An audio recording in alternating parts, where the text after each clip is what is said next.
नमस्ते, स्वागत छ यहाँहरुलाई मेरो च्यानलमा। आज म यहाँहरुलाई ब्रोइलर कुखुराको मासुलाई कसरी लोकल जस्तै गरेर बनाउन सकिन्छ भन्ने रेसिपी शेयर गर्न गइरहेको छु। यसको लागि मैले लिएको छु ब्रोइलर कुखुराको मासु। सबैभन्दा पहिला म यसलाई फ्राई गर्न गइरहेको छु। तेल तातिसकेको छ, अब यसलाई फ्राई गर्नुपर्छ।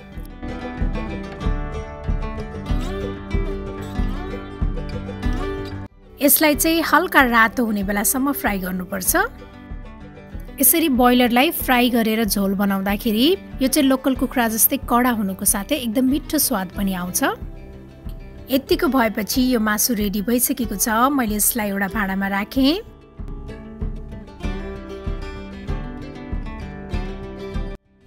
त्यसै मैले फेरि कराई बसालेको छु। अब यसमा चाहिँ तोरीको तेल राख्नुपर्छ।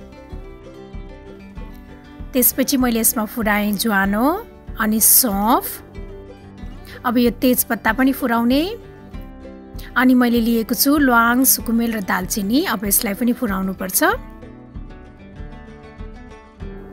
अब यो प्याज पनि राख्ने।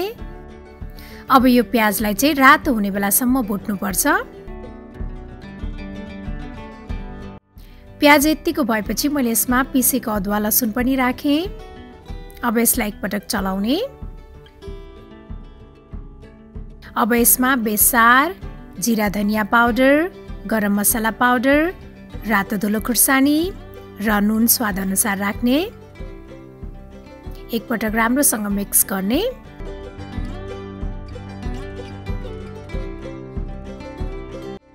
त्यसपछि मैले यसमा राखेँ यो टमाटर।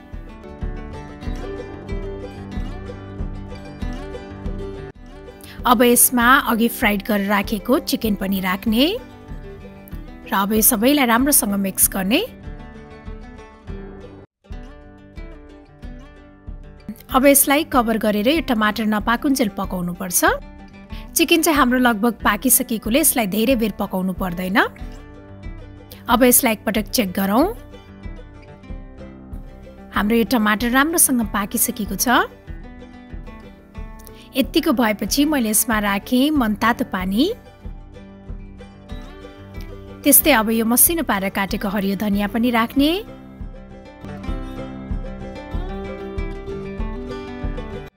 मैले यसमा थोरै मरिचको धुलो पनि राखेँ।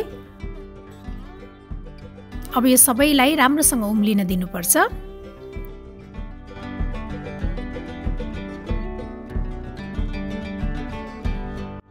अब हाम्रो यो झोल चाहिँ रेडी भइसकेको छ। यसलाई चाहिँ तातो भातसँग सर्भ गर्दा एकदमै मिठो हुन्छ। मलाई आशा छ यहाँहरुलाई यो झोल मासुको रेसिपी पक्कै पनि मन पर्यो होला। र मेरो अरु यस्तै रेसिपीहरुको लागि प्लिज मेरो च्यानललाई सब्स्क्राइब गरिदिनु होला र मेरो भिडियोलाई लाइक, शेयर र कमेन्ट गर्न पनि नभुल्नु होला। Thank you for watching. Bye by.